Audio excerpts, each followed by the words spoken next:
Let's do nature. بسم اللہ الرحمن الرحیم۔ السلام علیکم ناظرین، آج میں نے عشرہ ذی الحج کے بارے میں جو کچھ پڑھا ہے اس کو میں آپ کے ساتھ بھی شیئر کرنے لگی ہوں تاکہ نیکی کی بات پھیلانے میں میرا بھی کچھ حصہ ڈال جائے۔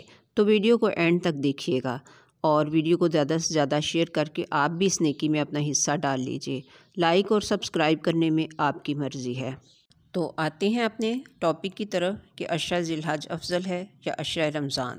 شیخ الاسلام ابن تیمیہ رحمہ اللہ سے سوال کیا گیا کہ عشرہ ذی الحج افضل ہے یا رمضان المبارک کا آخری عشرہ، تو انہوں نے فرمایا کہ ذی الحج کے پہلے عشرے کے دن رمضان کے آخری عشرے سے افضل ہیں اور راتیں رمضان کے عشرے کی افضل ہیں۔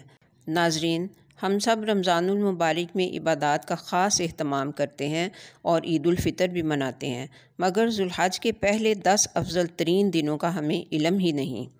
ہم قربانی کے جانور خریدنے اور کچن کا راشن پورا کرنے میں مصروف رہتے ہیں۔ اسلامی مہینہ ذی الحج کے بارے میں آپ صلی اللہ علیہ وسلم نے فرمایا کہ ان دنوں میں کیا گیا کوئی بھی نیکی کا عمل اللہ کو بہت محبوب ہے۔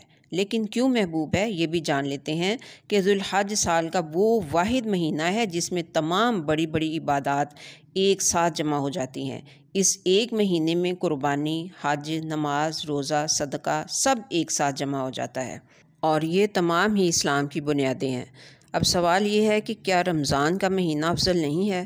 بالکل افضل ہے، لیکن فرق یہ ہے کہ رمضان میں ہم خاص طور پر روزوں کا اہتمام کرتے ہیں اور نماز تو خیر روز ہی پڑھتے ہیں، لیکن رمضان کے مہینے میں حج اور قربانی جیسی عبادت نہیں ہو سکتی۔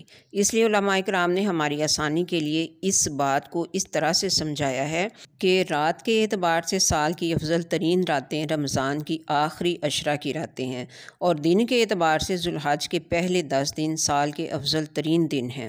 سورہ فجر میں اللہ تعالیٰ فرماتے ہیں، قسم ہے فجر کی اور 10 راتوں کی اور جفت کی اور طاق کی۔ اس میں فجر سے مراد 10 دن ہیں جن سے مراد ذی الحج کے 10 دن ہیں۔ تو ناظرین، ذی الحج کے پہلے 9 دنوں کو رمضان کے جیسے گزارنے کی بھرپور کوشش کیجیے اور وہ نیکیاں جو آپ نے رمضان میں شروع کی تھیں لیکن رمضان کے بعد ان میں سستی آ چکی ہے تو ان نیکیوں کو دوبارہ سے اپنی روٹین میں شامل کر لیں، جیسے صبح و شام کے اذکار، تسبیح، تلاوت وغیرہ۔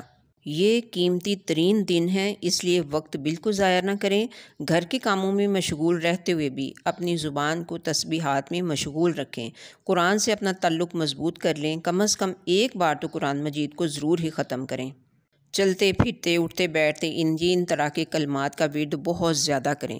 پہلا ہے سبحان اللہ والحمد للہ ولا الہ الا اللہ واللہ اکبر۔ دوسرا ہے سبحان اللہ وبحمدہ سبحان اللہ العظیم۔ تیسرا ہے لا الہ الا اللہ وحدہ لا شریک لہ لہ الملک ولہ الحمد وہو علی کل شیء قدیر۔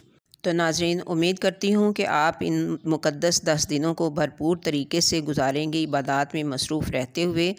تو ملتے ہیں پھر نیکسٹ انشاءاللہ۔